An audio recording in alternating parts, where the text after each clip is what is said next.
રાજકોટ મહાનગરપાલિકાના ભાજપના શાસકો અને અધિકારીઓ બંનેની મિલીભગતથી ગત 5 વર્ષમાં કરોડો રૂપિયાના કૌભાંડો કરી અને અત્યારે હાલ પોતાના ઘર ભેગા થયેલા છે એવા પદાધિકારીઓ, એ જ ટેવ સાથે સંકળાયેલા તમામ અધિકારીઓ, જેને ઢંગલેશ્વરના ડિમોલેશનમાં 27 લાખ રૂપિયાને આળે ગાળે જો નાસ્તામાં કાજુ કતરી અને બદામ ખાઈ જતા હોય ખરીદવા, તો તમે વિચાર કરો, આ લોકો વીઆઈપી ટ્રીટમેન્ટ લઈ અને લોકોના ગરીબ માણસોના મકાન પાડવા જઈ, કેટલી શરમજનક બાબત છે.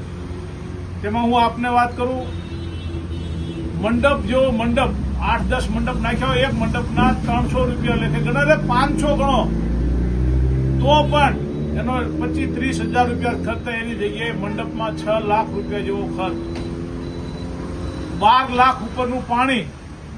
લોકો ત્યાં સંસ્થાઓ પાણી અને જમણવાર ફ્રી આપતા હતા, અનેક સંસ્થાઓ ત્યાં સેવા આપતી હતી, તેમ છતાં 12.5 લાખ ઉપરનું પાણીનું બિલ.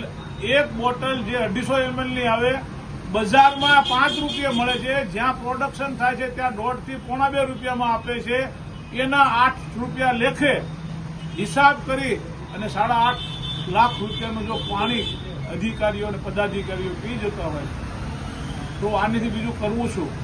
બીજી એક વાત કરતો હો કે રાજકોટમાં આ ડિમોલેશન રહ્યું એ ભાજપવાળાએ પોતાને ઇસ્યુ બનાવેલો કે અમે પાડીને જમશું. રાજકોટનો કમિશનર જે એનું કાંઈ લાગતું ઓળખતું નથી, તો આવીને કાલ નોકરી કરીને ભાગી જવાનો છે, એવો કમિશનર પણ જો આમાં સંડોવાયેલા હોય અને પાડવામાં રાજી હોય તો એ બહુ ખોટી વાત છે.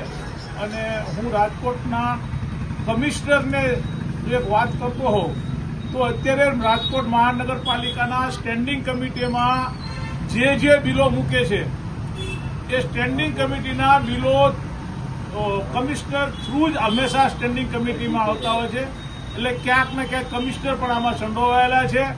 રાજકોટમાં કરોડો રૂપિયા બગાડનાર ટોટલ ખર્ચ 3 કરોડની ઉપર લગભગ થઈ રહ્યો છે ડિમોલેશનનો ખર્ચ.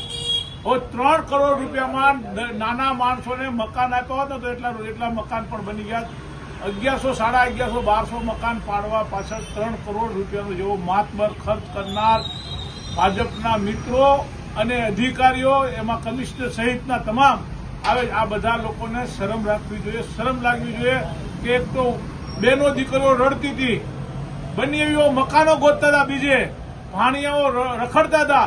આ પોઝિશનની અંદર જે લોકોએ કર્યું છે એને ભગવાન ક્યારે પણ માફ નહીં કરે. લોકો તો નહીં જ કરે, પણ ભગવાન પણ નહીં માફ કરે.